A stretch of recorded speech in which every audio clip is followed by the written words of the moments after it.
มาเด้อพี่น้องเอ้ยกำลังแซ่บๆมีเหล้าขาวพร้อมต้มปลาข้อทีมงานนั้นใส่เบ็ดนี่อันนั้นหัวหน้าทีมนี่อันนี้ทีมงานกินอันนี้ทีมงานอันนี้ก็ทีมงานนี่อันนี้มือขวา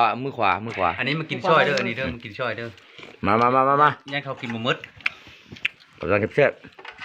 บ้านเนาะไม้บ้านเนาะยัดเขาเนาะก็คือยัดเขาไปเผาเลยเนาะคือบางหลาม หอมเนาะมาห้องพักเลยเนาะนี่แหละคือเอาลามหมูเนาะอย่างเงี้ยใครเลือกเขาเลยมาเห็นไหมเห็นนะพูดไรแล้วเห็นเนาะไหลเลยแบบนั้นจับจากกองเนาะพูดอะไรบ่ชัวร์เนาะมาเด้อแซ่บเลยพี่น้องเอ้ยโอ้แล้วมีโหปลาตัวที่ปลาข้อต้มปลาข้อเห็นบ่อยเนี่ยอะไร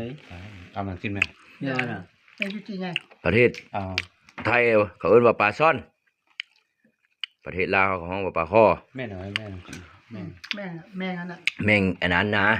ยนตะมึงสร้างเงินใช่ไหมมานี่แม่กินหมูนี่กินพอแล้วแกมกับ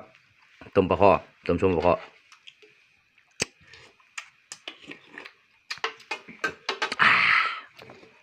ของแซ่บเนาะกับแซ่บแล้วเนาะเนี่ยผมลูกเพลงก่อนเราทำลูกเพลงก่อนดีมากเห็นพอกันรับเลยมั้ยพอกันตอนแอร์ตัวน่ะ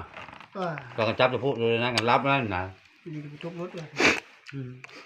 ตู้มีแห้งเนาะนัดเมื่อนเอาไปครั้งนี้ก็รับเลยย้อนกันช้อนกันก็ไปช้อนมาเพื่อนี้โอ้ยผมคว้าเลยอันนี้จะอบหยังของเพิ่นเนาะอันนี้เนาะหมูจะอบหนูบ่อบหยังหนูพวกไงนายพานทีมงานนายพานเฮาทีมงานใส่เบ็ดแล้วกับเมื่อกันนอนอยู่อันเชียวปากกระดิ่งเชียวปลาสั้นอยู่ให้จบคลิปเพียงแค่นี้พี่น้องเนาะ